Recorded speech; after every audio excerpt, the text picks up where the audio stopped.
He says, you'll go broke. I says, hell no, I'll just get faster. So I got faster. I got more efficient at turning. And then I realized there's ways of turning that are very efficient, very fast, so that I could make more money. So I ended up making more money, undoubtedly working a little more pieces. Anyway, so when we're working on a lathe, we want to be doing one primary type of work all the time to get the fastest result. What is it? What is the technique we use or the type of cutting we want to do that's going to give us the fastest result? In other words, this bowl weighs 8 pounds, and when I finished it, it'll weigh 7 ounces. Okay, so what's the fastest way to cut it? What is the technique that we want to use that removes the most amount of wood? Not slice, peel and cut. So we'll do it in pink because hopefully it's a bit brighter than Holly. It's pretty bright. These marker pens are like on the way out, unfortunately, guys. So they're going to get a little faint. Yeah. Lucky to find them. And I only brought permanent markers because I normally say, bring me a whiteboard, no, flip chart so I can be. Anyway, it's to peel. But you do slice is the other technique. So here's the weird thing.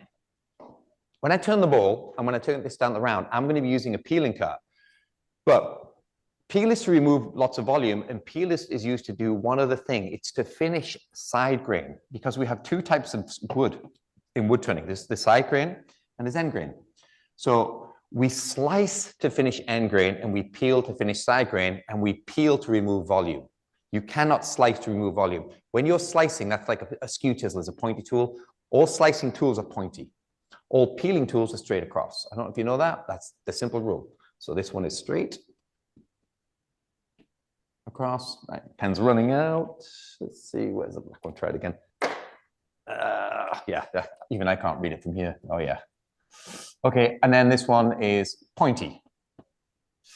Okay, but the pen's about to run out, so drawing might go out the window. Anyway, let me show you the difference. Skew chisel, roughing it. Can we go to above camera? Okay, straight across. Peeling tool, pointy, slicing tool. That's it. That's all it is.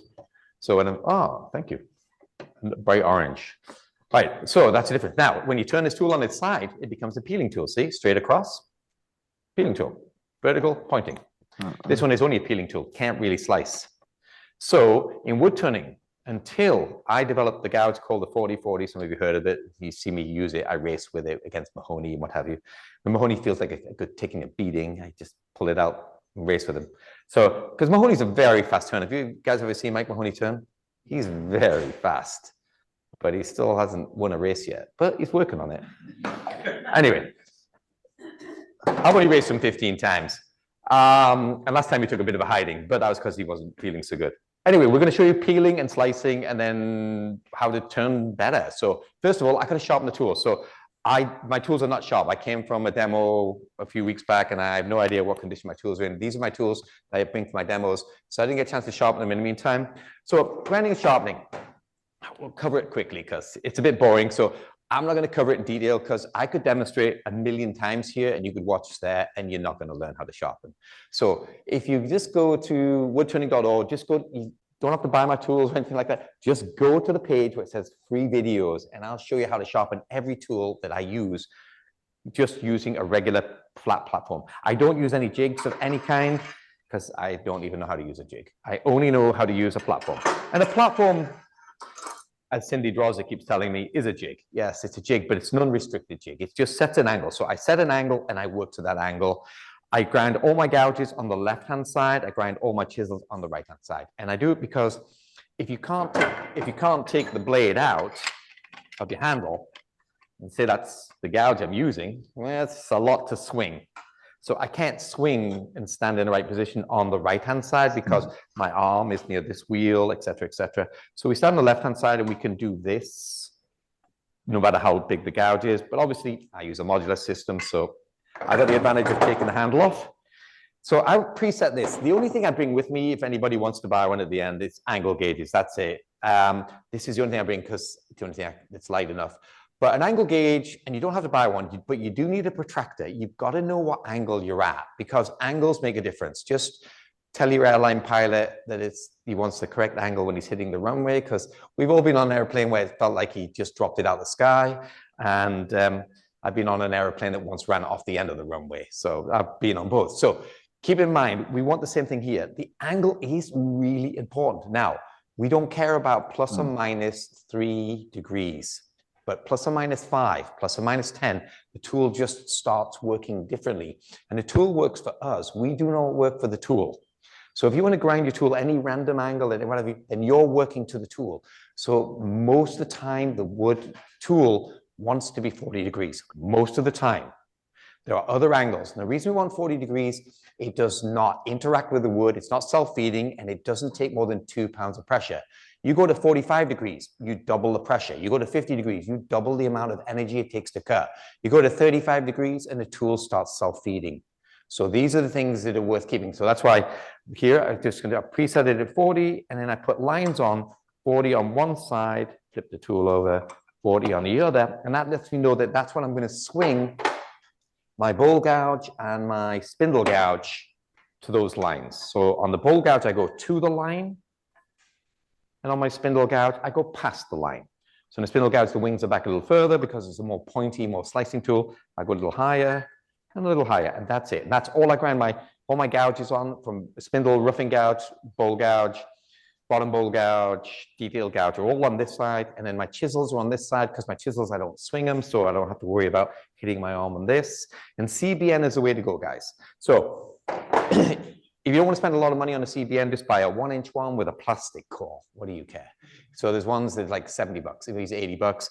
And it'll save you that amount of money in a year, because if you're sharpening on an aluminum oxide wheel or a seated gel wheel or any ceramic wheel, you know, the brick type wheels that are glued together, they're taking off way more material and giving you not as good an edge. This is the material we're supposed to sharpen on, cubic boron nitrate.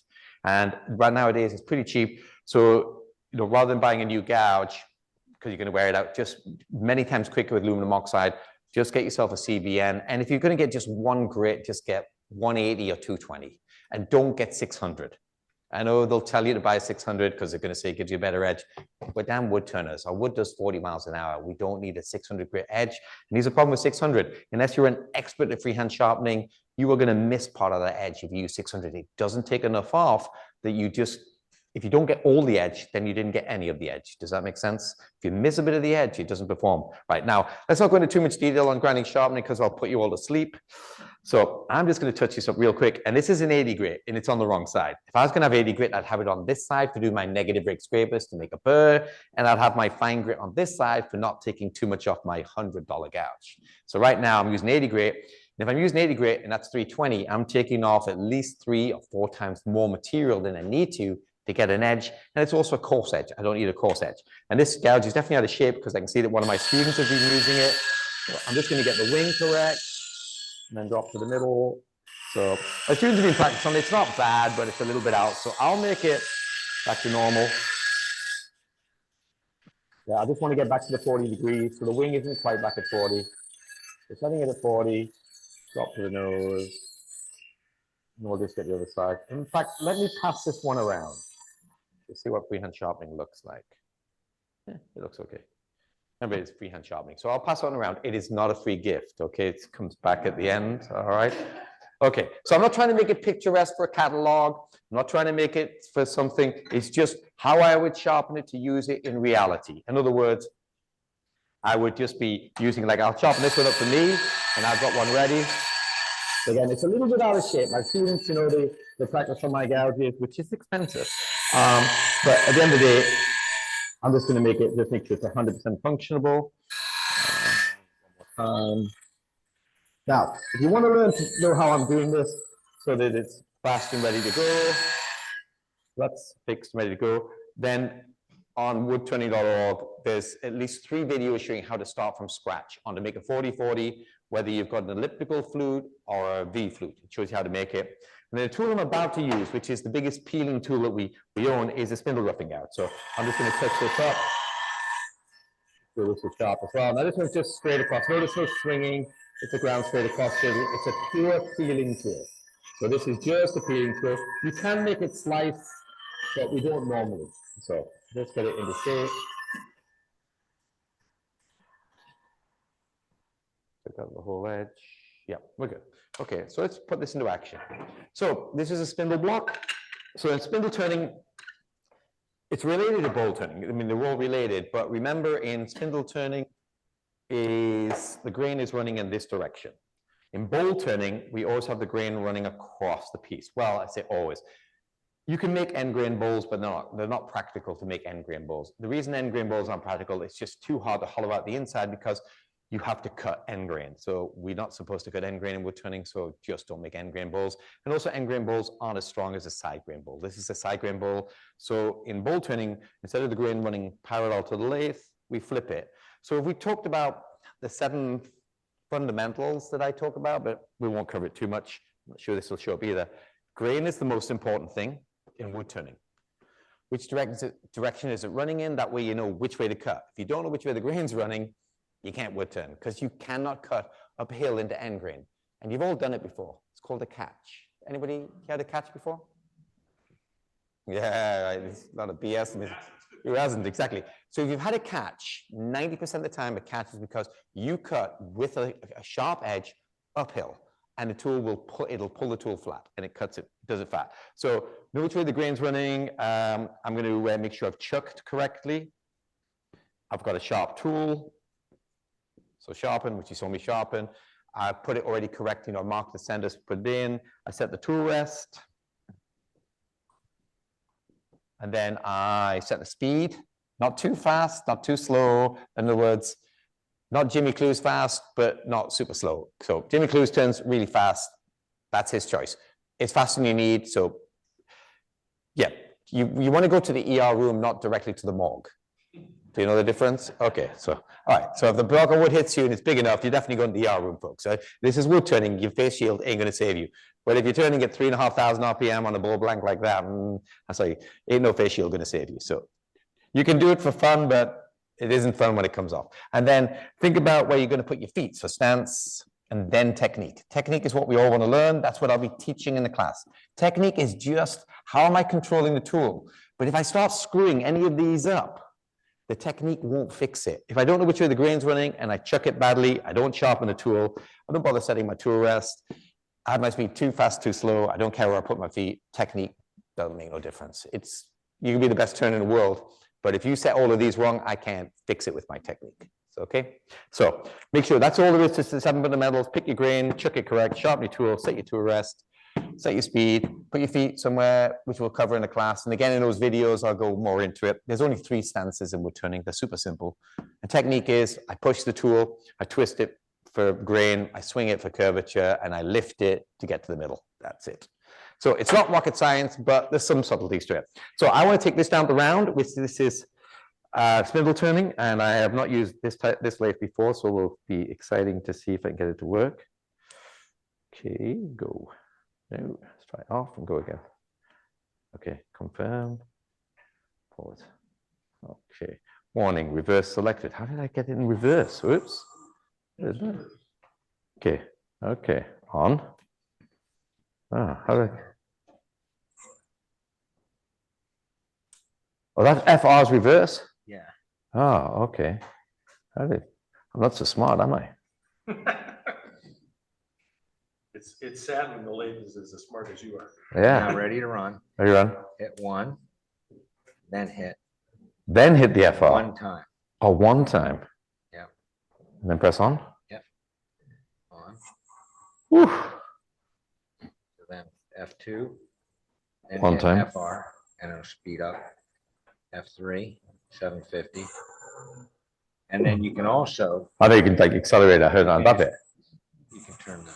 So that's why I'm going to use that thing there because that's what I'm used to. But to start it, you have to hit on. Don't hit that. Okay. Yep. All right, here we go. Whop this up. We just got a. Woo. Okay, so you never want the wood doing more than 40 miles an hour. That's 1400, which is not crazy fast, but we'll get going at that. That's 16. That's the max I want to be at. Okay, let me just explain what I did here. If I switch it off, I got to start the process again. Or will it go back to 1600? We'll find out. It says 1600. Okay, when you're peeling, this is a spindle roughing gouge. Anybody know why it's called a spindle roughing gouge? Because it isn't actually called a spindle roughing gouge. Does anybody know the original name? Gouge before with the It was called a roughing gouge, but it's actually called a roughing out gouge, an ROG. So it used to be called roughing out gouge. Well, I changed the name of it about 15 years ago, along with Craft Supplies. Craft Supplies, the owner of Craft Supplies, you got the whole Craft Supplies says, Stu, I replace at least 100 of, that's Daryl, phones it, Stu, I replace 100 of these a year for free. I says, well, I'd stop doing that. He says, why? I said, well, because they're cutting a bowl with it.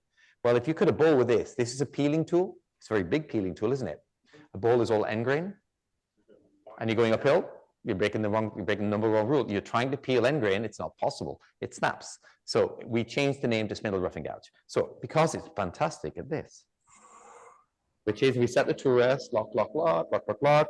We stand to the side at the end of the cut, and we peel in. And it can take 1 inch at a time. So I'm able to take a 1 inch wide cut. But if you did this on a bowl, you'd be chewing on that gouge. Because you can peel, now I can go faster. Oh, not that fast. Now you can peel side grain, any volume if the gouge can take it, any volume. But you cannot peel end grain. You can only peel side grain. So this is peel, this is pure peel. There is no end grain there at all. Let's just get a nice cut here. There we go, that's it. So that's peeling. So it's fast. Slicing is when we go across the end grain.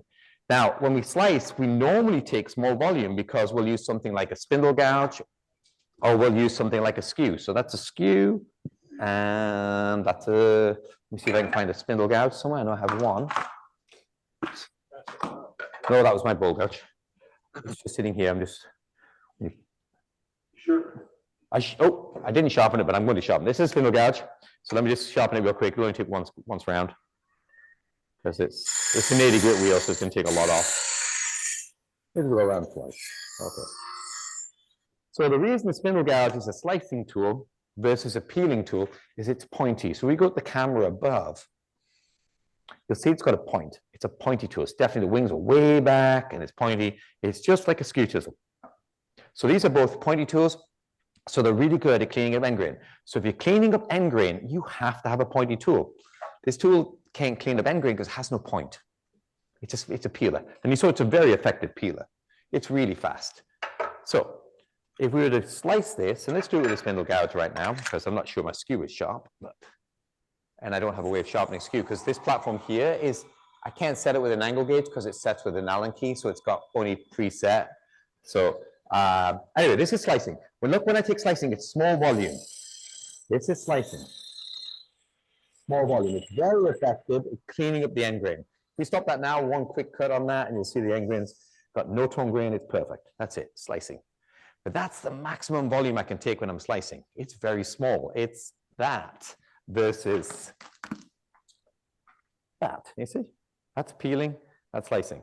So the problem in wood turning, in history of wood turning, we have always peeled to remove the volume and then fixed the surface by slicing. We used to do this. In fact, let's do it with the big parting tool and the handle. So let's do peel across the end grain, not actually cutting the end grain. Ooh, I did off. Let's do on. So this is peel without the slice. So let's show you what you get. So I get this big cut like this. It's fast and it's the same type of shading, same peel. But look at the end grain, all torn. So that's what we're taught in bowl turning and in spindle turning. Peel it off, fix it. And then you go back and you pick up a second tool and you do a second cut and you fix it. But now, if you combine a certain grind, should have brought my handles out. I'll take this one off. If you combine a pointy tool, this one's pointy, with a big wing that's straight across at 40 degrees, you can do both at the same time. You can slice and peel. And this is the only tool that exists in wood turning history that does both at the same time. There is no other way of doing it. It has to be a V or elliptical flute. It has to have a 40-degree bevel and it has to have a 40-degree wing. If you change those angles, what I'm about to do just stops working. So this is what we want to be able to do. Is this amount of volume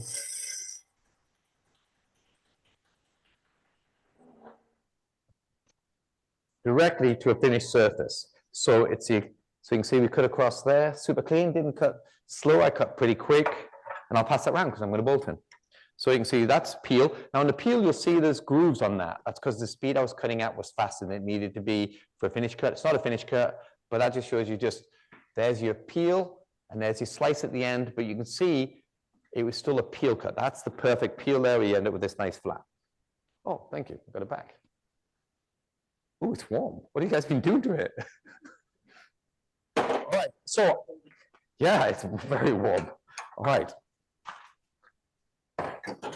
So let's make a bowl and talk about bowl turning, because most of you want to make bowls. I know that, be truthful, unless you're making a bowl or a platter or a shallow dish, everything's spindle turning, but bowl turning is more fun because I can throw bigger shavings. Although in spindle turning, you can still throw some pretty nice shavings. I don't know what this wood is, but it cuts great. It's been sitting in that plastic quite a while, because, yeah, probably about 6 months, but yeah, it's definitely not dry. Okay, so in bowl turning, one thing for sure, I know for sure that my speed is way too quick. So I'm going to prep the bowl blank. So I want to be below 1,000 RPM, because when I'm prepping it, I'm just going to prep it really quickly between centers. And that is not particularly safe, as in, if I took that speed up fast enough, it would let it go. So I want to get it on a chuck as quickly as possible. And the reason I don't use a screw chuck is I'd have to find a drill bit, and tomorrow we've got 8 students who are going to have 8 drills, 8 drill bits. Somebody's going to have a screw chuck, somebody's not going to have one. So everybody's got a drive center, a live center, and some form of chuck. So we can make it work like that. So bring this up, lock it. I've got the center marked out roughly, and we'll just twist it into the drive center. Make sure it's looking pretty. How is it? It'll work for a guess. Okay. Yeah, the problem is it's got sapwood on one side and heartwood on the other. So there's a little bit of weight imbalance, but we'll find out. If that's not too bad, we should be okay. This lathe is reasonably heavy. So one thing I would like to say, if I was to say to Nova today, this needs to be longer. I'm having to bash it because I watch it creep. So that's one of the times when I'll take one of these bolsters that come with, I put a 3/4 inch one, I'd use a handle and I would tighten it because I don't have to bash that all day. Just make it longer. Okay, now remember, I'm not going to shape or do anything. Ooh, I don't like that. It's not bad enough. Shape or do anything with it.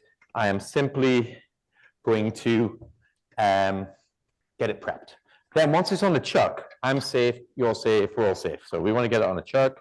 So the first thing I want to do is just level this face. I'm not going to get it down to the round. I don't want to be standing in front of an octagon that has the potential coming off the lathe. I'm just going to stand to the side of it. We're going to start off, go a little slower. Oh, no. Ooh, there goes the bar. Okay. That was the bar, but not the piece of wood. All right, that'll work. 700 to at least get on a chuck. But unfortunately, it's a bit of an imbalanced piece. Oh, there's no electric brake on this? Okay. Yeah, close enough. So let's prep it. So definitely not this guy. Okay, this is now no longer usable. We'll just take the same little 5/8 bowl gouge and we'll get it prepped. Okay, so all I'm gonna do here is use the wing of the gouge as a peel cut here. Just peeling that, just so I can get it flat. I'm gonna put it on the bigger chuck, so I've got the option of 2 chucks here. So let's put it on the bigger jaws. Oh, no. This is a one way and it looks like it's a good 4.5, maybe 5 inches. So put it on the floor, scoop it in about there. So I'm just going to be cutting in. Now when I'm cutting in here, I'm peeling away side grain. But just like a comb and spindle turning, the opposite side of that is end grain. So keep in mind, don't keep plowing into that end grain. It's a wall of end grain. If I want to get rid of that, I flip the gouge over and go the other direction. I don't end up running into end grain. Now here I'm just going to use a tiny little scraper, just a regular conventional scraper with a dovetail on it. It's just got a 10-degree angle on it, and I just push it in to make a dovetail. Nothing fancy. Oh, a little bit more aggressive than I need to be on my drive center. Didn't quite bite. Like I said, I need more leverage on it, and when I'm winding this, I'm not getting the teeth enough, biting enough. So I'd like to swing it a little bit longer. So I'll just do it in lighter bites. It's going to be good enough. It just keeps spinning on my drive center. My drive center has become a glorified Fosner bit. That'll work.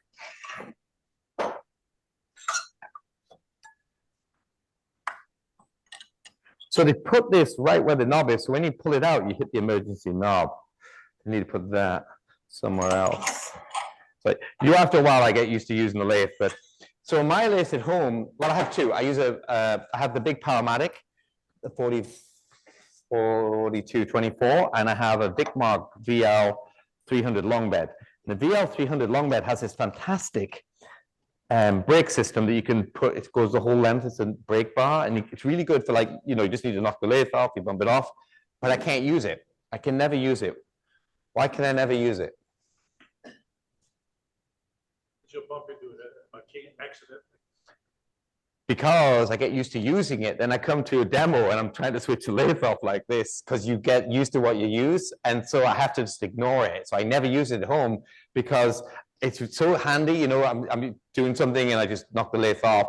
I'm in somewhere awkward, I just knock the lathe off. I don't have to reach through any buttons. But once you start using it all the time, then when I come to a demo, I'm like, I can't. Why is the lathe not switching off? So I just had to give it up. So because I'm using so many different lathes. Okay, so this is a one-way chuck. And I can see that somebody's been super sensible and put dovetail jaws on it, which is great. It doesn't have the serrated jaws. Dovetail jaws are way better than serrated jaws, and so they just grip a little better.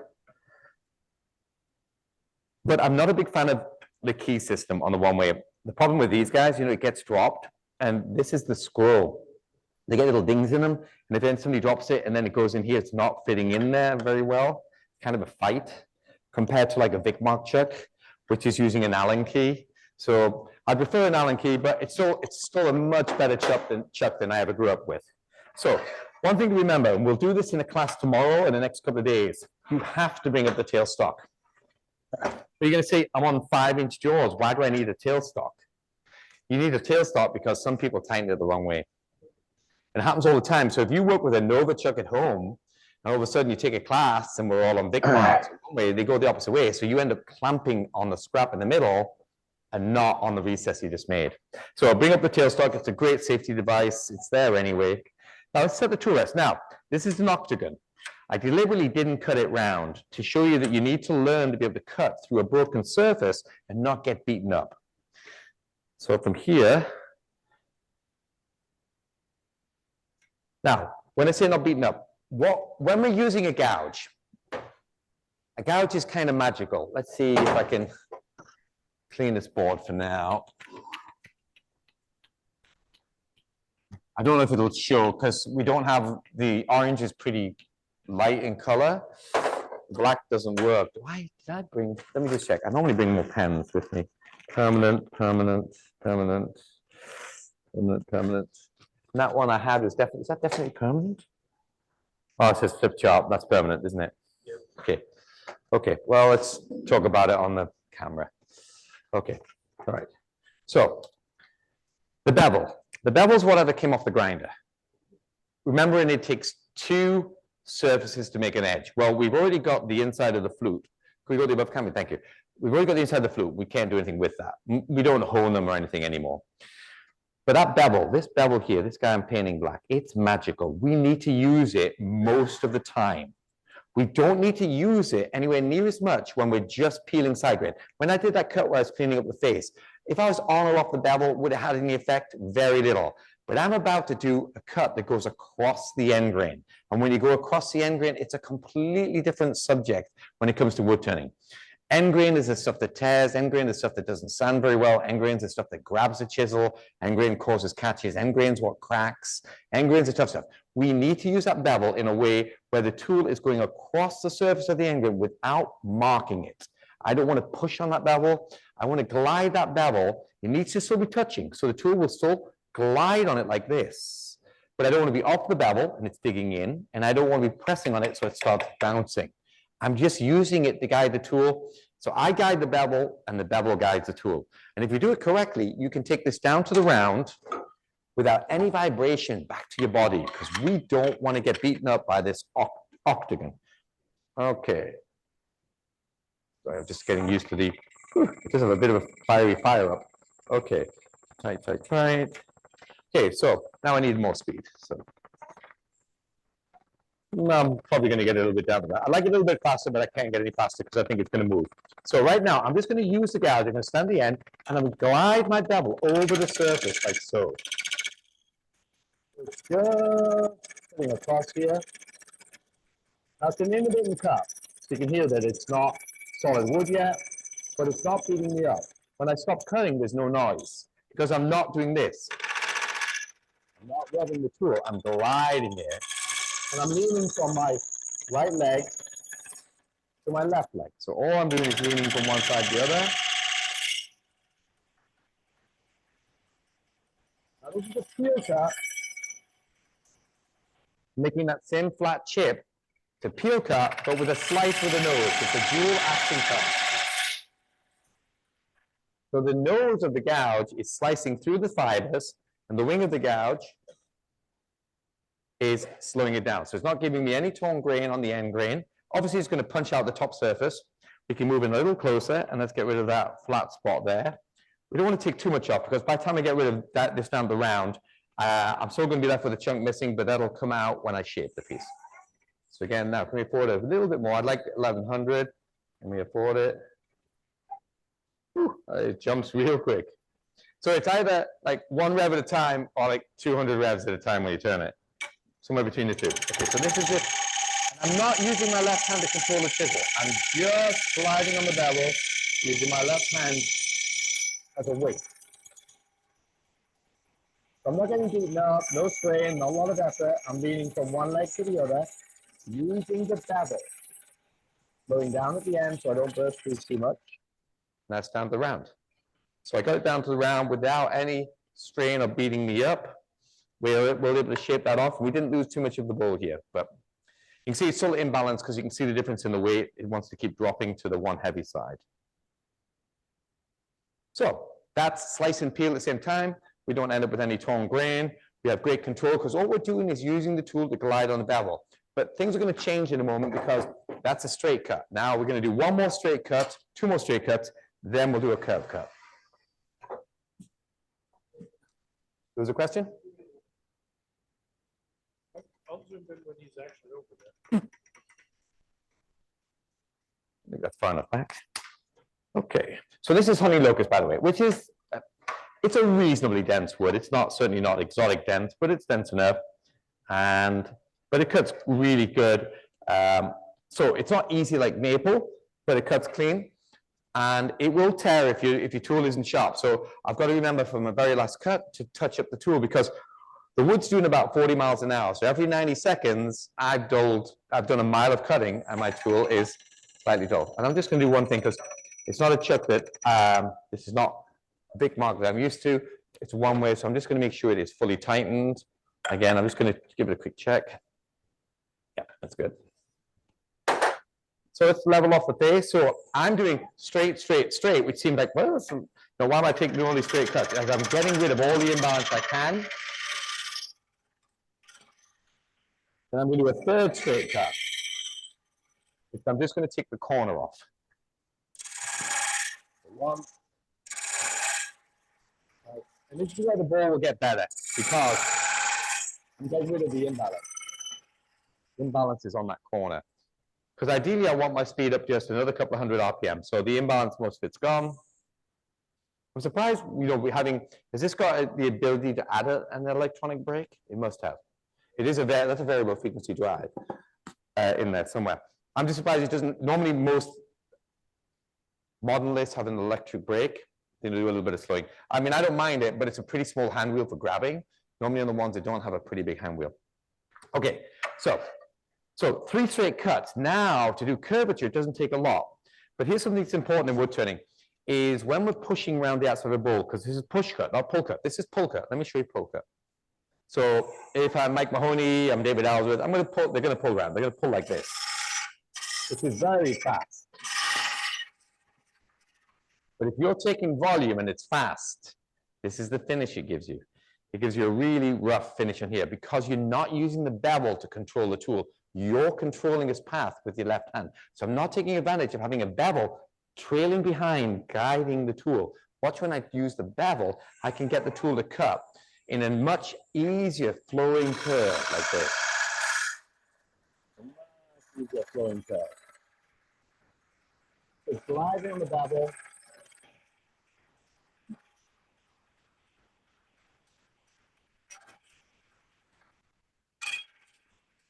So it's a much more smooth cut to cut around. And because I'm slicing through the fibers and peeling with the wings, so it's a dual action cut.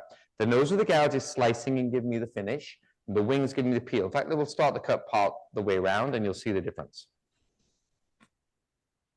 So I've got to get used to this. Buttons, no buttons. Okay, let's go up 100. Man, that jumps. So it doesn't jump 100 RPM when you push it, it jumps 200. Okay, that's a lot. Okay, because then if you turn it this way, it jumps like 10 at a time. You need something in between. But here's how it works, you know, guys. A lot of people that design stuff for industries, they don't work in. So, you know, if you're a wood turner, he would know to make it where, like, if I want to change that up, I go like, bum, bum, bum, bum, bum, bum, bum, bum, bum. And then the problem is, let's say I want to just an extra 50 RPM. If I turn that once, yeah, it jumps 200 each time. Wow. Oh, yeah, that's a lot. Okay, okay, gotta get used to it. Okay, so push around. It's a bit of a weird cut because you think yourself, hold on, I've got to start with my handle over there. I got to bring around here. Well, in spindle turning, you have to. In spindle turning, you have to swing your gouge, whatever distance it is, 90 degrees to make half a bead. This is half a bead. The advantage in bowl turning is you get the other half of the bead for free. In spindle turning, when you do one half of the bead, you got to do the other half. So the gouge has to go one way for one half and one way for the other. But in bowl turning, you get the whole bead for free because you just do one half and that bit's free. But we have to use leverage and we have to be able to swing around. So I've got to find the end of the cut. So where the end of the cut is, but then I can't start the cut. If I stand here and I start the cut, I can't get the end. So we stand at the end, and what we do is we just put 1 foot forwards and 1 foot back. Then I can start, I can see what I'm cutting, and I don't watch the back of the bowl. Because if the bowl is 24 inches in the back, I can only watch here, I can't watch over there. So it doesn't matter whether the bowl is 6 inches or 24. I'm just looking at my shape through the bowl here. That's my shape. Now, the secret of this is just making sure that I don't over rub the bevel. I don't want the bevel to rub like this and create this bounce. If I rub this bevel, you'll hear it start to bounce. Looking like a jackhammer. That beats the crap out of me. So I'm just pinching the tool in a way where I'm putting a little bit of mass to it. And just push it to the back, just holding it down like this.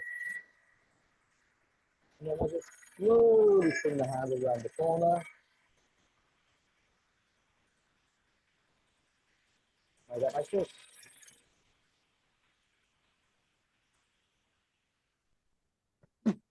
So quick sharpen, last cut. So you can see here, now you'll always see some tool marks because you're cutting a spiral from the top to the bottom. The smoother I am with my motion, then the better it is. So now the sharpness is, so this is why I do like freehand sharpening. If I was to use a jig right now, I'm going to think, is a jig set up for my spindle gouge, my spindle roughing gouge, my bowl gouge, whatever it might be. But when you set one platform at 40 degrees, that covers every gouge except for the bottom bowl gouge, spindle roughing gouge, bowl gouge. I walk over, I step in here, I do one side to the middle, I do one side to the middle, switch it off, I'm back, 10 seconds, and then I lock it in. This is just a modular handle that I designed years ago because I want to be able to take the handle off, because imagine I got to swing this handle from here to here, so, and I don't want to find an Allen key, because you know it is, well, who can find an Allen key in among a bunch of shavings? Okay, so now I've got the speed up a little bit, so it jumps a little fast. So I want 50 RPM, so I guess I got to wind it this way. There we go. So I'm at 1350. That's the absolute max. Anything faster is not safe. There's the end of the cut, slightly enclosed. And let's go around in one cut. Let me make sure I did get the whole tip. Yep. And a slower cut, because it's a finish cut. All my weight right now is on my right leg. I'm not going to let the handle touch my body. Very important in my style of turning is we don't want the handle of the gouge to touch my body. Ooh, you hear that rumble on the bowl? That's because this is a movable headstock lathe, I just realized. Okay. Yeah, right there. Okay. I'll talk about that in a second. Wow, that's hard to fight. Okay. Oh yeah. I had to concentrate there.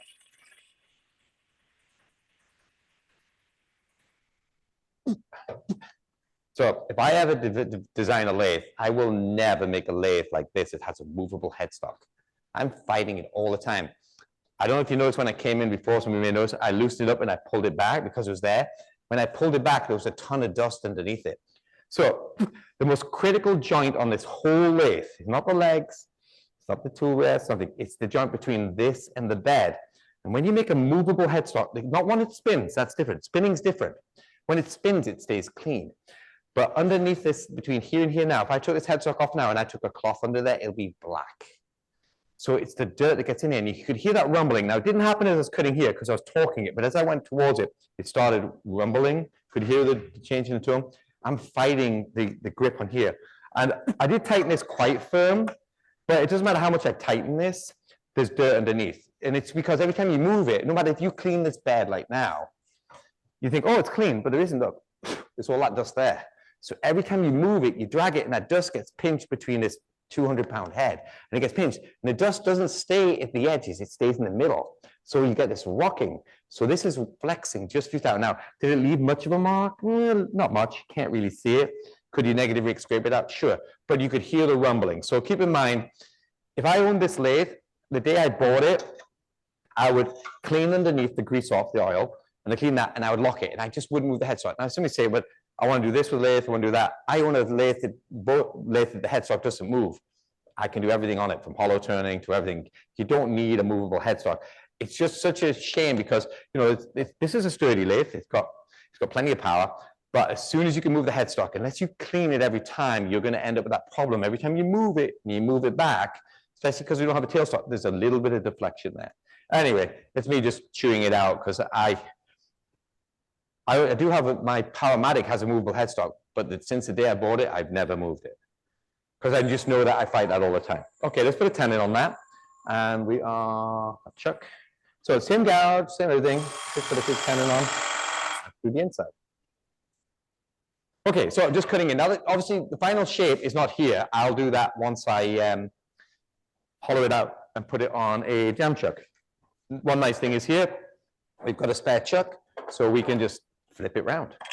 Are there any questions about what I'm doing there? So what my style of cutting there is a slice and a peel at the same time. And what I mean by that is, lock his, go. And we'll loosen it at the same time. Is I am not, when you do a pull cut, so when Mike Mahoney does a pull cut, and you know, I've watched him many times and I've raced him many times where we race. It's just fun when we race. He's able to shape the bowl so much faster than me. So if you ever watched me and Mike race, you'll watch him, he'll get the shape of his bowl in half the time I've got the shape of mine. But when I'm doing my shape, my last cut, it's done.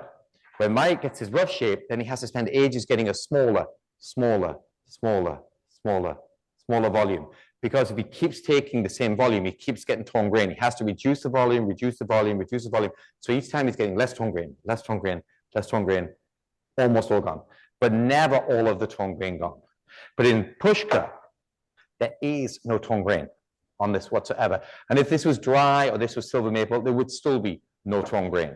Like I said, in the class we do tomorrow, no matter what the wood is, unless it's something really punky, there will be no tone grain. Okay. Yeah. By the way, I'm a stickler for doing one thing. I don't know if you noticed, really important, but not so much on the first, when I did the bowl initially, is I wipe the back of the chuck, I blow this off and make sure there's no dust on here, because now I've got a concentric tenon on that.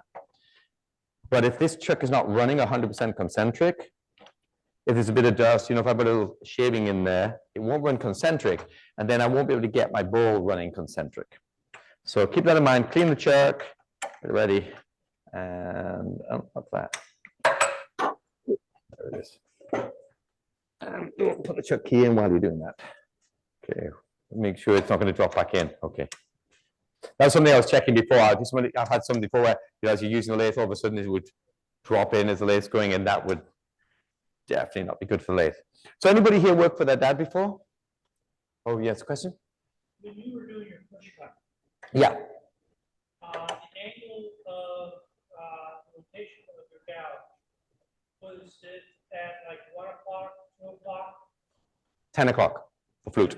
Yeah, so more closed than open. So what he's asking, the question is, he's asking is, if we go to the above camera, if you don't mind, is the flute facing the ceiling? That would be 12 o'clock. Is it closed and it's at 9 o'clock? 9 o'clock is a stall. 12 o'clock is a catch, because now you're cutting on the wrong side of the gouge and it'll pull it in. So now the more you close it, the better the finish, the better the finish, the better the finish, the better the finish, stops cutting. So if I can just open it just enough to get the cut, I'll get a really good finish, but it's harder to control. The more I open, the easier it is to cut, the easier it is to get the cut, starts to get aggressive, starts to grab.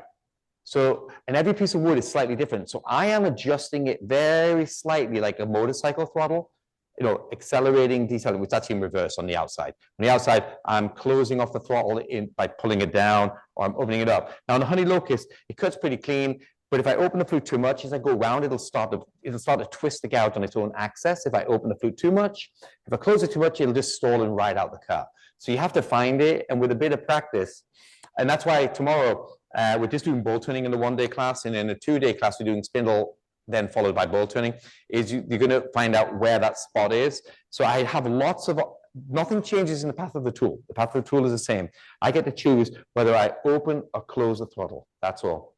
So the more I close it, I'll get a better finish. Now, do I need a great finish on a honey locust? It's not punky wood. But if it was spalted maple, I'd want to close the flute to get more of a slice with the nose. If it's honey locust, I can open a bit more. But on honey locust, if I open it too much, it'll grab the gouge because it's stronger wood, the stronger the fibers. So every bit of wood is different. So that's the complexity of wood turning a little bit, is every block of wood is slightly different, even off the same tree, same branch, same limb. There's a slight bit. So I'm always feeling, it's a lot of feedback. And I'm actually controlling a little bit with my left, not pulling or pushing the tool around, but the sensation of how much it's on the surface. I'll squeeze, if I feel it starting to bounce on the surface, I squeeze my fingers to reduce the friction, or relax them, squeeze, or relax, squeeze, relax. I cover that a little bit more in the videos, and it's kind of hard to do in a single evening demo.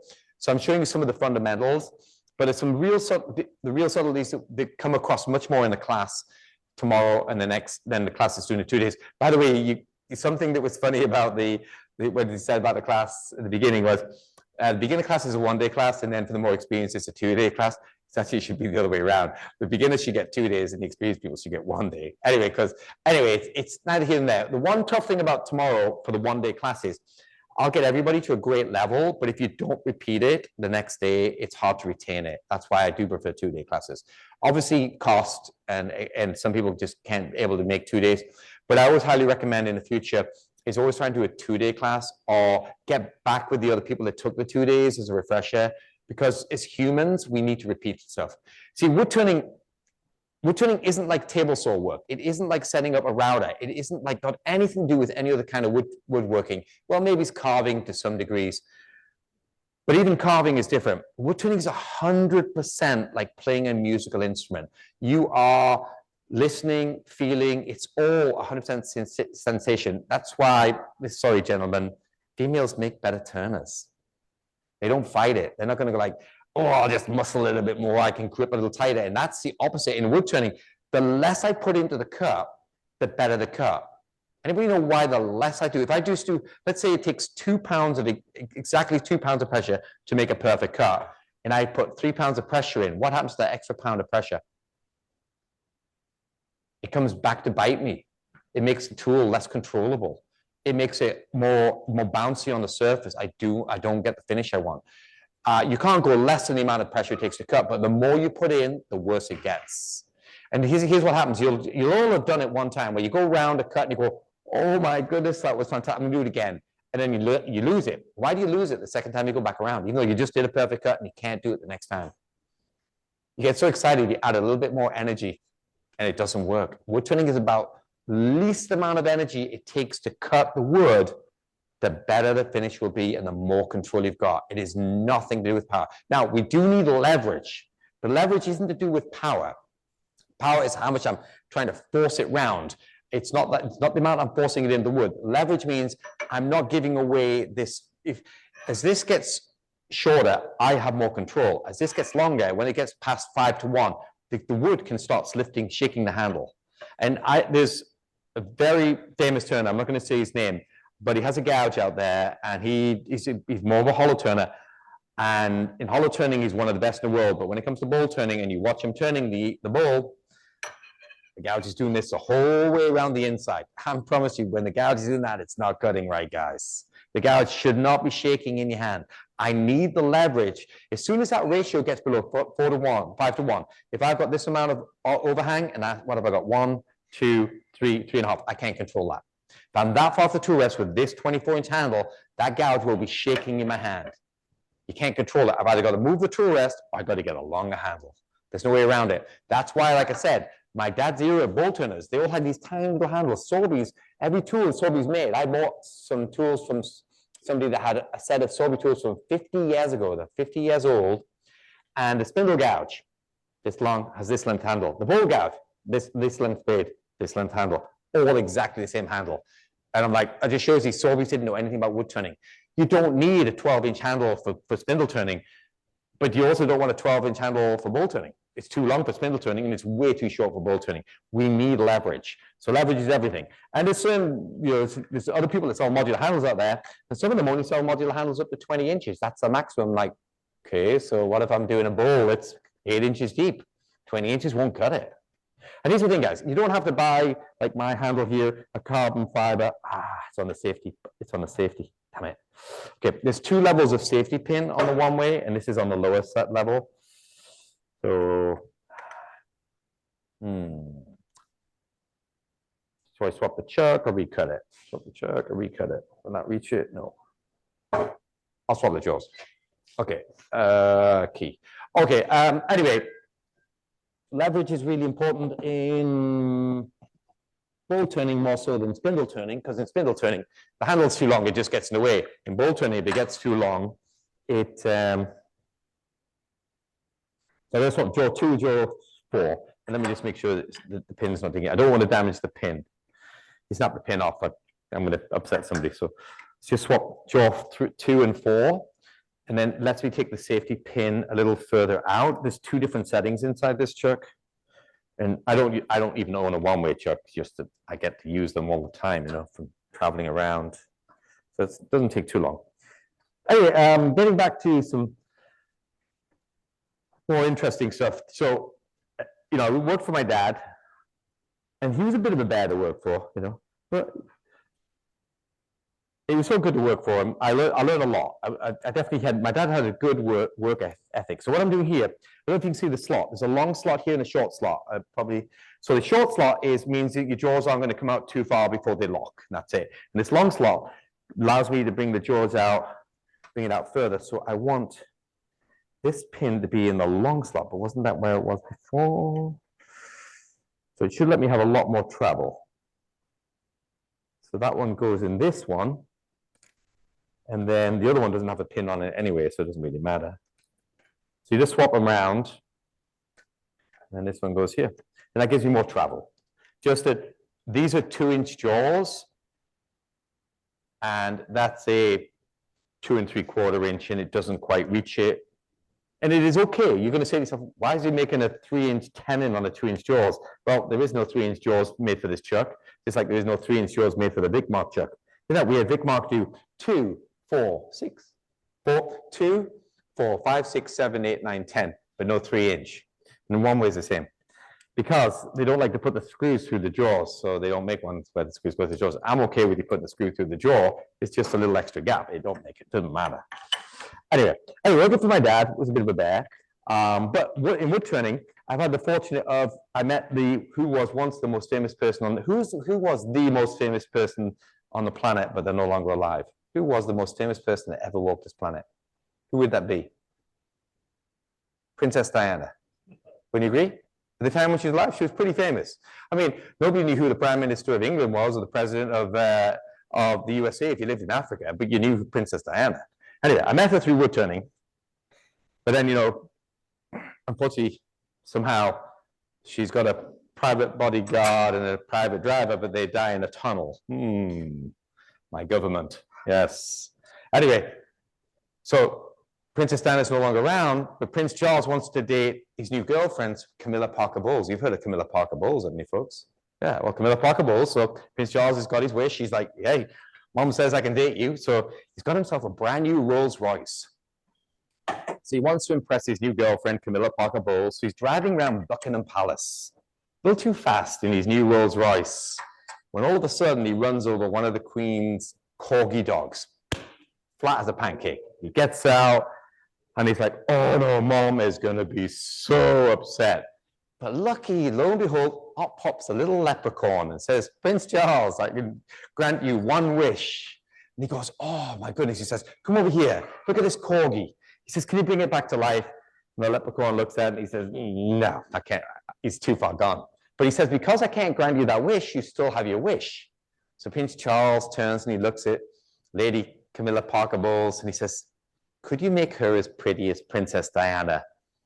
And the leprechaun says, let me take another look at the dog. Because Princess Diana is pretty cute. Okay. Anyway, now you weren't recording that because if my government sees that, I'll end up dying in a tunnel too. Yeah. No comment. Right. So, so you saw what I did. The one-way chuck has an adjustable amount of, one for better word, a safety pin, and I just put it on the wider one. Is it ideal to take your 2-inch jaws and make them fit 3-inch? No. Does it work? Yes. Is it unsafe? No. It's just means the jaws are going to dig in a bit deeper, but it's going to grip just the same. So fine. Now, if I had 3-inch jaws, I'd make it fit 3-inch jaws, but I don't have 3-inch jaws. And this ball is way too big to grab on a 2-inch tenon because then I'm likely to snap it off. So I'm going to hollow out the middle. Any questions, by the way, about anything I'm doing here? Yes. You talked about angle and pressure and all that. Right. At what point of feeling or that do you think, all right, I need to stop and sharpen the tool? You may not. Telltale signs. The telltale sign would be, well, there's one simple thing. If you stick to the one rule, the most important cut on the ball is the last cut on the outside and the last cut on the inside. So I'm just going to train myself to sharpen it for that cut because every time I take a single cut, the tool is slightly duller. So if I go around the ball 4 times, 5 times like I just did, there's no way the tool, no matter how exotic the steel, is going to be as sharp as the first time I sharpened it. Now, obviously, if you're rough turning, you're not going to care. So let's say you're going to rough turn 20 balls today. I'll sharpen at that stage when I'm feeling like I'm working too hard. I'm going to see some powder. You'll see less chips. You'll start to see it become more. You'll see a bit of powder. Now, there's always some powder present in the cut because when we're swinging around the ball, it's not pure side grain. When you're going straight across the ball, it's 100% pure side grain. When I hollow out this ball, 80% of the time I'm cutting pure side grain, but as soon as I start swinging, you'll see I start swinging at some stage, a percentage starts to turn into end grain because when you go around the corner, somewhere the grain is changing direction because you're changing direction. So the time I'll sharpen if I'm rough turning is when I'm starting to work too hard. If I'm doing any kind of ball that's finishing. So I trained the guys at Andrew Pierce Balls. Now, you may not have heard of Andrew Pierce Balls, but you may have heard of Simon Pierce Glass. So Simon Pierce Glass, he's the biggest glass blowing hand blowing glass conglomeration in the USA. It's a family-owned business, and Simon Pierce has maybe 10 or 12 locations where you can go in and they're blowing the glass right there and then you can buy a piece. And in that same glass factory, they always sell wooden bowls because some people aren't into glass or the wood complements the glass, whatever. And the family, the Pierce family could never get enough wooden bowls. You know, they were buying from Mike Mahoney, from Glenn Lucas, from all the big turners in the USA, but somebody like Mike Mahoney or Glenn Lucas can only make realistically 1,200 bowls to 1,500 bowls a year and sell them to somebody like Simon Pierce. Well, if you want 20,000 bowls, you got to have 20 Mike Mahonies. Well, I can't name another 19 Mike Mahonies or Glenn Lucases. So his son, Andrew Pierce, says, I'm going to set up a bowl turning factory. So they got going. And when I went there, they had 3 professional turners turning bowls all day long. Now, they were not coring the bowls and drying the logs and prep logs. These guys, all they did was get a cored bowl. They would turn the outside, turn the inside, and sand it and hand it over. But the maximum those 3 turners were making a year was 7,000 bowls. That's the max they could turn. Now, remember, Glenn Lucas, Mike Mahoney, and me, we can't turn more than 1,500. Why can they make more? Well, those guys, all they did was walk in, turn a cord bowl. They weren't dealing with sales and packing and shipping and going to trade shows. They were just purely turners taking a cord out bowl. So when I got there, they were using the Irish grind. And they were pushing around just like they were supposed to, but always torn grain. So why was the Irish grind? Why does the Irish grind not work for them? Why would it never work? Why would it not work on this? If this wood is dry, why will it not work? What is a bowl made up of? Is it all side grain or is it all end grain? It's all end grain.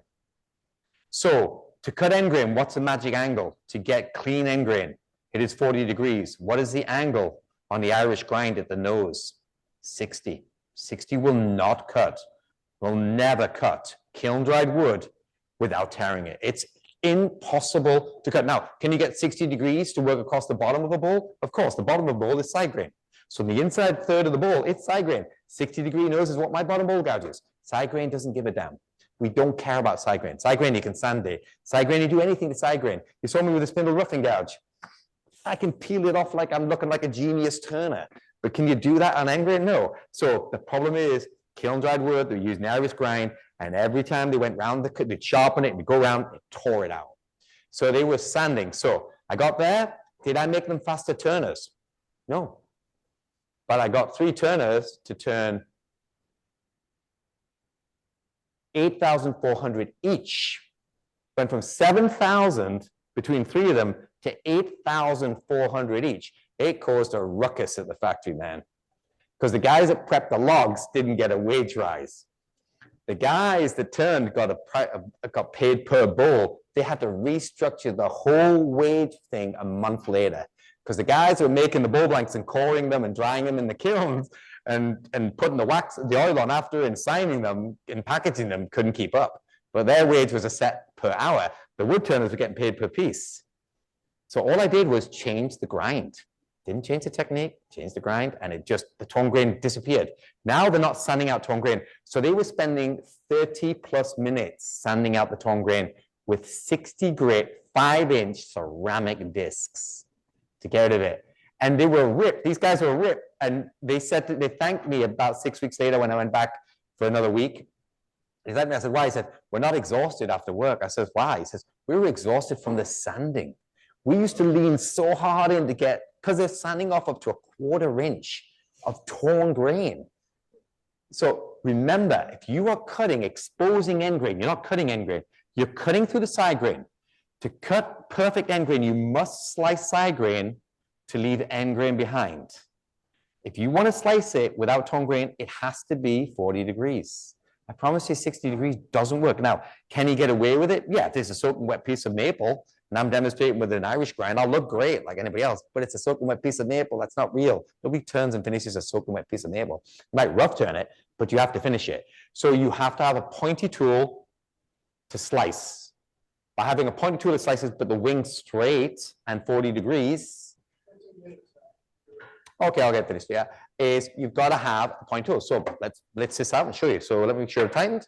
I'm gonna get this blitzed out. So anyway, remember, on the inside of the bowl, Mike Mahoney and I race bowl turning. He does exactly the same cuts on the inside as I do. He uses a 40-40 to bottom bowl gouge.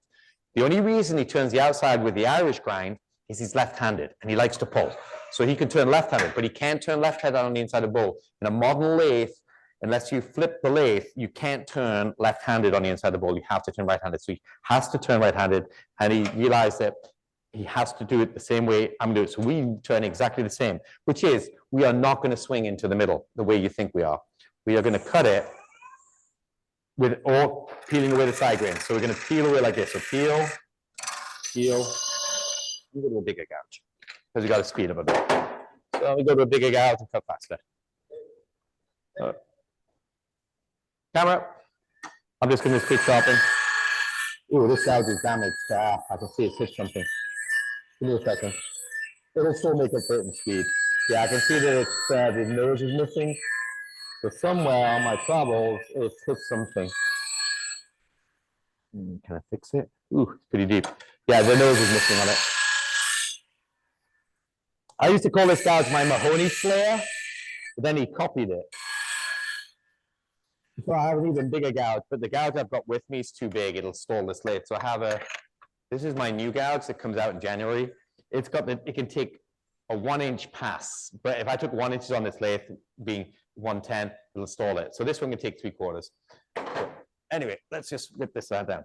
So this is where I'm just peeling away. So peeling, peeling. So I'm going in straight. On this bowl, I'm still going to keep going as straight as I can. Straighter in, the better. Because the straighter in I'm going, I get more side grain. You can hear the lathe rumbling. I can actually see the lathe rising as I'm cutting. So here's a secret of bowl turning. Don't swing to the middle. Swing to the middle with a bottom bowl gouge. Across the middle is side grain. Going in straight, I'm going through the side grain, but leaving end grain behind. So look, I'm using my thumb to stop it spinning at the beginning. Way too short a handle.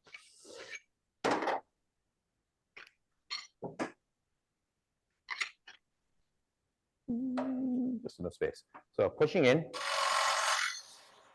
And I only swing enough to get around the corner there.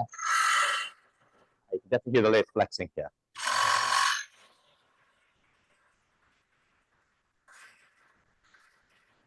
I'm backing up a little bit.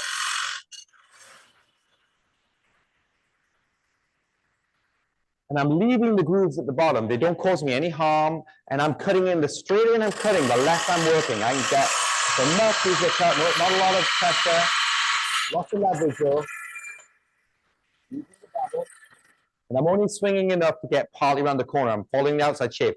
But if you watch a lot of bowl turners, they swing immediately to the center, to the center, to the center. As soon as you go around that last bit of corner, you're only going into end grain and you're fighting the bowl. You're just working way too hard.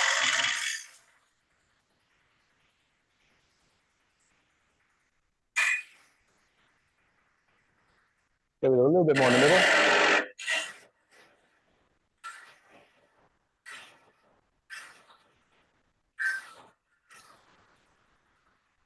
Okay, so let's just do that with the bottom bowl gouge. So bottom bowl gouge is now same platform, but I'm going to do 60 degrees. So I'm going to do a little bit of a cheat here. I'm going to take the heel of the bevel off, like this. And then I'm not going to adjust the panel. I'm just going to put my finger there, and that's 60 degrees. Close enough. This gouge is not a precision tool. Okay, we drop the twist just a tiny bit here. Let's get across the bottom, most of that out. So make sure this tool is really hard to learn by yourself because you'll stand too close to the lathe and you can't swing it. If you can't swing it, this tool doesn't work. You have to be away from the end of the handle and it goes across the bottom. So it's a side grain tool. It deals just with side grain.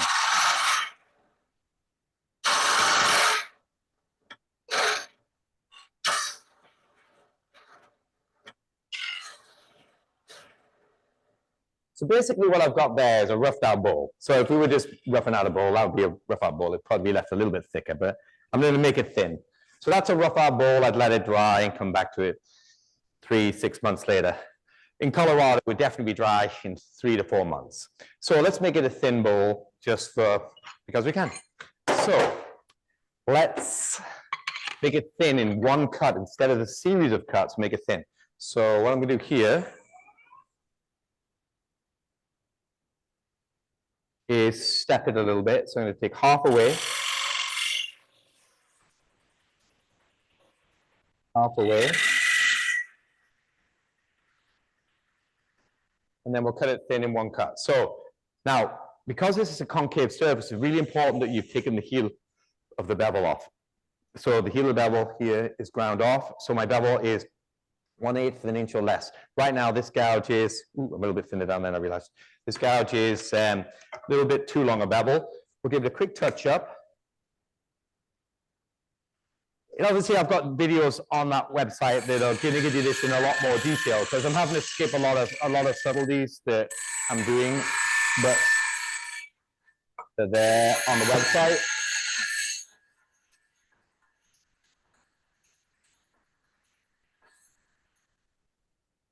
So, like I said, over the next year, I'm going to spend a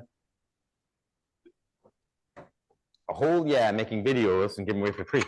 So on all little subtleties, more than I can cover in a demo, because here's the thing about the demo, guys. It's just entertainment, because you learn by taking a class, or you learn by following something in detail, and what have you. One thing I did do here, I did go in a little bit straight. So I'll just be careful. I'm a little bit thinner here than I should be. Oh yeah, a lot thinner. So I'm gonna have to cut a little bit slower than normal. So forgive me on that. I'm gonna cut a little bit slower pace because it's definitely gonna harmonic. So here's the thing about wood turning. If the cut isn't going well, or you've got to do something that's a little bit more difficult, or something where you don't have enough support, or you want to get a better finish, there's one super secret: just cut slower. If you cut slow, it always goes better, always. If your tool gets out of control, you're getting harmonics, slow it down. Everything works better if you slow down in wood turning. For the last cut, you don't want to go slow for every cut, but for your last cut, that's the cut that counts. The rest don't matter. That's, oh man, that jumps a lot. Okay. Move that out the way, because just paranoia, because it's pretty long. Okay, a tiny bit low. We'll make it work. Okay, I'm using a piece of paper. I'm using a piece of paper because the gouge is going to make the wood want to climb away from it. When you do cuts like this, the wood says, "Oh, I'm thin. I'm going to flex away." So use piece of, I used to use my finger, but it wore down. So I'm going to this piece of paper works. Plus, you get some blood on the piece. Okay, how much can I cut away? So this, like I said, I unfortunately made it a bit thinner down there than I'm supposed to. Ah, that's annoying. See it? I got to be really nice to it. Really nice.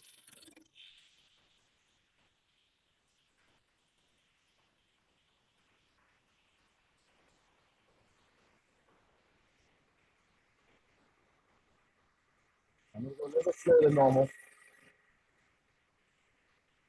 That goes enough wood.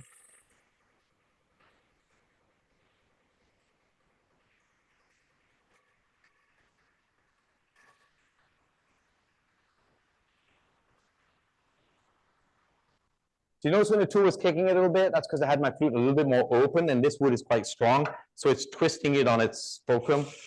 Oh, I got it. Yeah. Okay. So that's how I do thin, is I do thin, thicker, thicker, thicker, and then I just power through. Because as I get further down, I got more support of the chuck, and that got that down to just over 1/8 in one cut. So I'm not joining 3 or 4 cuts together. I can get a smooth transition. I drop and come in a little bit, and we got the bottom bowl gouge. Because I got to jam chuck this yet, so I got to move it a little bit. So bottom bowl gouge. How much time? Ooh, not long. Okay. All right. Now, bottom bowl gouge, you've got to find the cut so it doesn't kick. So once you kick at the beginning of the cut, there's no bevel support. And once it's in, it's fine.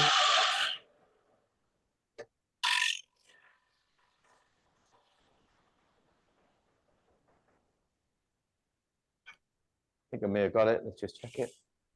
Oh, cutting too fast. I can feel it. Don't cut slow, like really slow. Again, slower is better. Slower. It's super nice for it. That's cutting too fast, rushing it. Remember, the middle of the wood is going a lot more slowly surface feet per minute than the outside. So you got to give it time to cut. Now, would I normally, no, actually, wouldn't normally negative break the inside, but I developed these bunch of negative break scrapers now that again, we got the go up to 6 inches wide that let you negative break scrape in here. Do you want to see it in action? What's that? Well, that's a second use. Yeah, of course. Yeah, but let's show you negative break scraping, because negative break scraping can do something that you can't do, and I do need to change for this. So let me just guess this angle. Now, does it need it? Not really, but the negative break scraping is where you put a burr on the tool. I can feel it. And handle. So negative break scraping is able to cut a surface that's uncuttable. Well, it's not cutting. Negative break scraping isn't cutting, and negative break scraping isn't scraping. I named it negative break scraping 25 years ago. It's my technique. I developed it. You've all heard about it. 90% of people don't use it right. It's all it is. It's relying on the burr to abrade the surface. I am not using this as a scraper. It shouldn't be called negative break scraping. I should have called it negative break abrasion, because I'm abrading the surface with a burr. And by abrading with the surface with a burr, it doesn't tear out the grain because it's abrading it. It's a form of non-flexible sandpaper. This is why it's so effective. It's non-aggressive, non-flexible sandpaper. That's why I'm able to go around the surface like this, which if you knew if I tried to cut that now, it's so thin, it would shatter like crazy. But I can use it under great control all the way to the middle. Like just seeing the middle's a little, I'm a little bit high as my low as my tool rest because I set up the gouge. That's negative scrape. And it took a lot more material off than you realize. And that cleaned up my tool marks real fast without it grabbing. I mean, if you put a regular scraper on that, look how much I can flex it. You see that? That would have blown up instantaneously, especially with a scraper that wide. I mean, nobody's even got a regular scraper that wide. So that's negative rake scraping. I'm going to cover a lot more videos on details on how to use that more beneficially in the future. Let's see if I can jam chuck this. 5 minutes. Ooh, I got fly. Okay.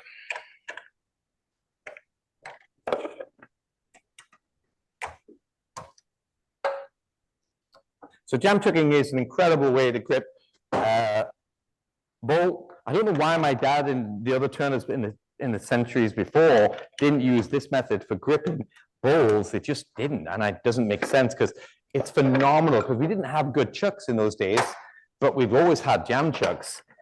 So jam chucks are like kick-ass for making stuff really happen. Off, twist to release. Oh, stop. Did I press that button by mistake? I pressed the wrong button by mistake. There we go. I need to go down some RPMs. And what have we got? We lucky. Oh, it's unlocked. Ooh, it might even fit that. God, be lucky if it does. Okay, give me a second, get this prepped. I just want a small gouge. Little space here. Okay, let's get rid of some of this.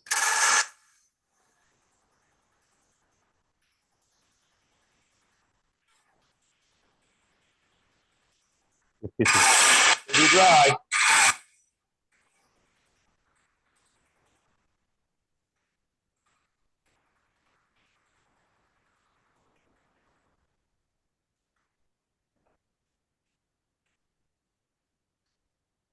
Slow down. Almost going. Okay, so I'll fit on there. The negative rake scrape that in.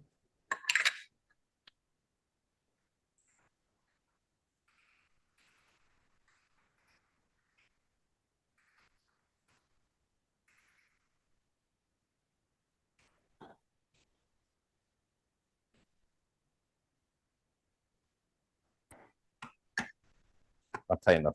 Okay, one more going sideways.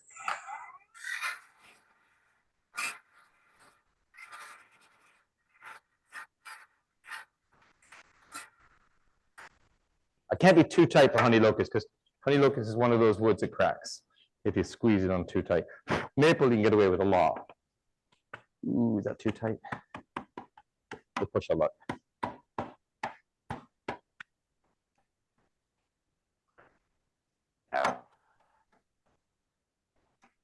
Like being lucky. I have no idea how much wood I've got there. We'll just guess it.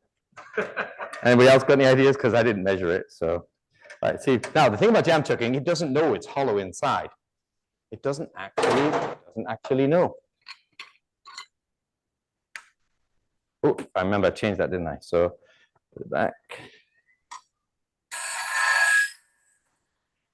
We sharpen 1/2 the gouge because we're going to be lazy.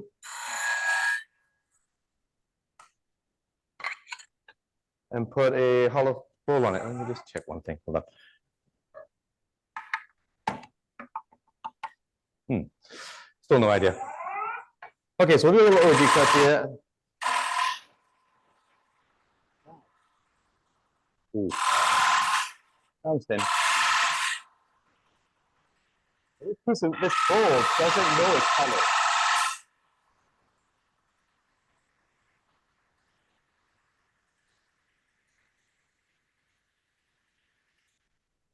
So that's the amazing thing about jam chucking. It doesn't know that it's hollow inside. We'll hollow out the base. And there's one little cut. I'm going to use a smaller gouge around there. Just these two knobs would clear each other. It just, yeah, it is what it is. I want that on the outside because it keeps hitting there, so I can't get it fully tightened. Well, we got it. Okay.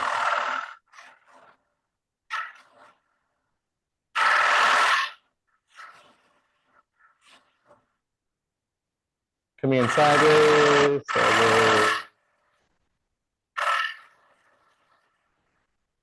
Cut around.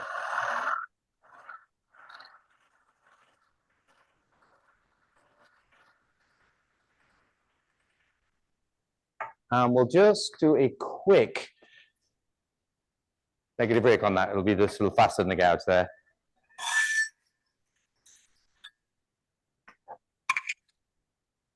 So I've done here, I've just flattened up the bottom, but just rather than fight it with the gouge for a minute, which will take a bit longer, we'll just create the negative rake. That's why negative rake's really effective. It works on side grain and end grain. We'll use it down the side here. So I'm abrading the surface. So remember, negative rake is a form of abrasion. It is not scraping. I called it scraping years ago, but I was kind of wrong. And then I just want to get one little bit of a better cut around there. My bevel was too long. I forgot to shorten the bevel on this, and it left some bevel marks. But I have a spindle gouge, which I can do it better with because it's just smaller. Bevel. Oh, a little shorter. Really short. There's a really tight radius.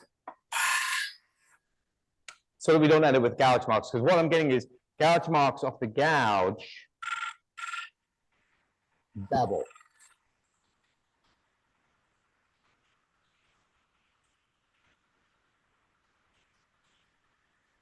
This gouge is really good at this cut because it's a slicing cut, no volume.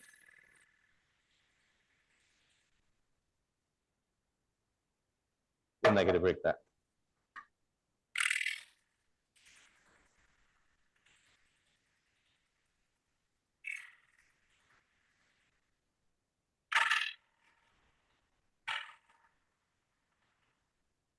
There we go. Now I've got to get it off. That's a tricky bit.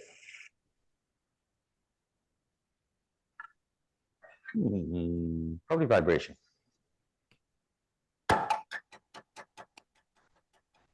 Come on. Oh, I'm going to work. Okay, I have to cut into it. Sorry about this. I know it's taking a little longer than we're supposed to, but I got to cut into it a little bit.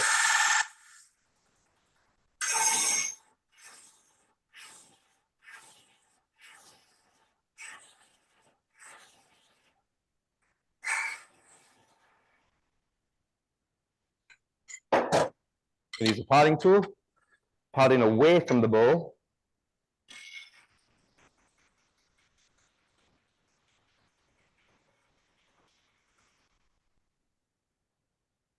Oh, this piece is dry.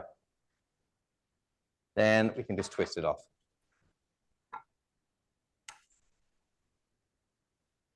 So I'm just pushing it into the groove and twisting, and what that's doing, that's damaging the chuck, but not the, oh, wow, I really put that on tight, didn't I?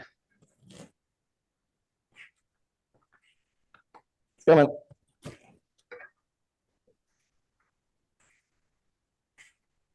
Oh, it's coming. Where's the closest? There it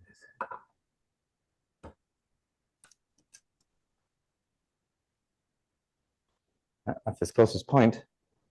Could have done with going in a little deep with the parting tool, but it's kind of.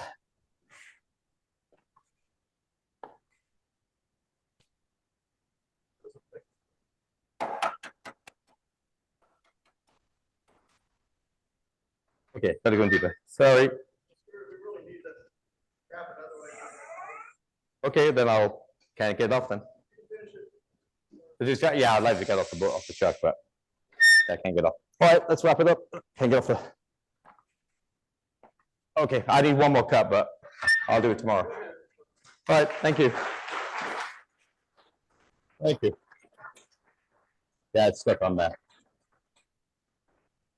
Well, at least you can get to see the outside.